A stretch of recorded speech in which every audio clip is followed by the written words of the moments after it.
Salut à tout le monde, j'espère que vous allez bien, j'espère que la semaine se passe bien.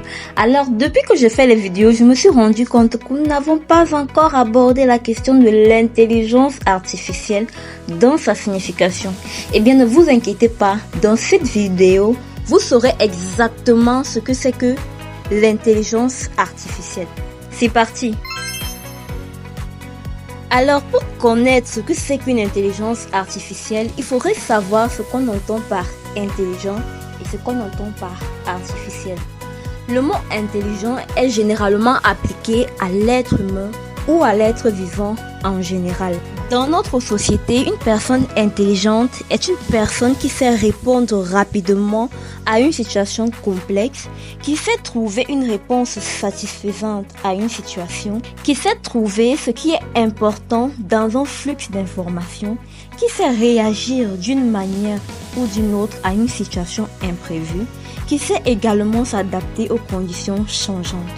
L'intelligence humaine est donc un mélange d'émotions, de créativité et de logique. Et c'est cette intelligence humaine-là qui, lorsqu'elle est intégrée dans une machine, comme un ordinateur, un téléphone portable et tous les petits gadgets qu'on a au quotidien, est appelée intelligence artificielle.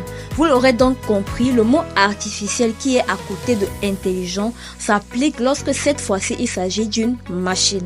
Dit comme ça, j'espère que là on se comprend. C'est simplement de l'intelligence humaine que l'on essaye d'intégrer à une machine.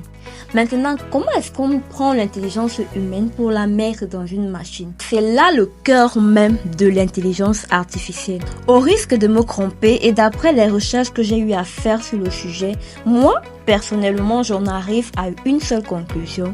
L'intelligence artificielle, c'est simplement un ensemble de programmes informatiques ou d'algorithmes.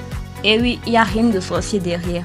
Les algorithmes qu'on nous apprenait au secondaire, et bon c'est ça. Sauf que ces algorithmes-là sont un peu plus complexes. Parce qu'au lieu de simplement dire à la machine de souvent faire 1 plus 1, et ben on va simplement écrire des programmes beaucoup plus longs, beaucoup plus complexes pour expliquer à la machine comment est-ce qu'elle doit faire par exemple pour reconnaître un chien ou pour jouer au jeu de dames par exemple.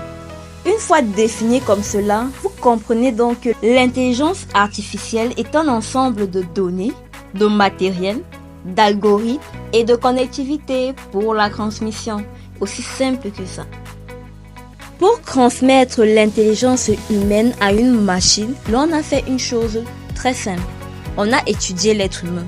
Comment est-ce que nous les humains faisons pour être intelligents?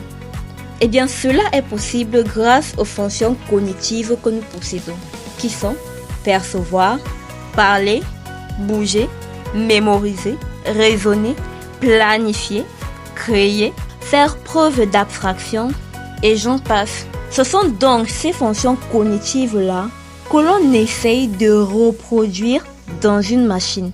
Et comment est-ce qu'on acquiert cette intelligence-là? C'est soit par la transmission de connaissances, en lisant, en écoutant, en regardant des vidéos comme celle-ci, en allant à l'école, en papotant avec les gens. Le deuxième moyen, c'est par l'expérimentation, comme apprendre à conduire une voiture, apprendre à piloter un avion, parce que, soyons clairs, d'accord, on aura beau vous expliquer comment est-ce qu'on doit pédaler un vélo, si vous ne pratiquez pas cela, vous ne saurez pas exactement ce que c'est et vous ne saurez pas exactement le faire.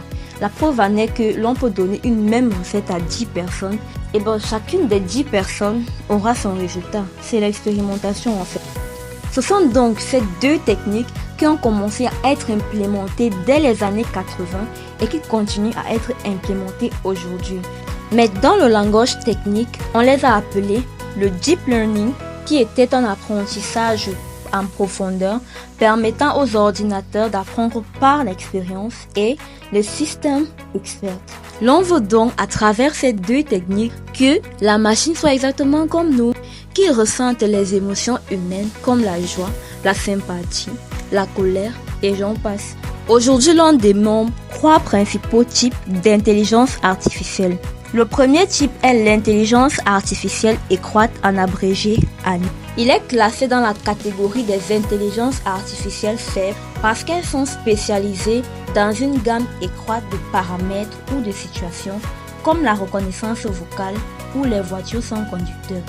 Ces intelligences-là sont spécialisées dans une tâche bien précise comme créer des spams dans votre boîte de messagerie, signaler des messages, conduire des voitures sans la présence d'un être humain.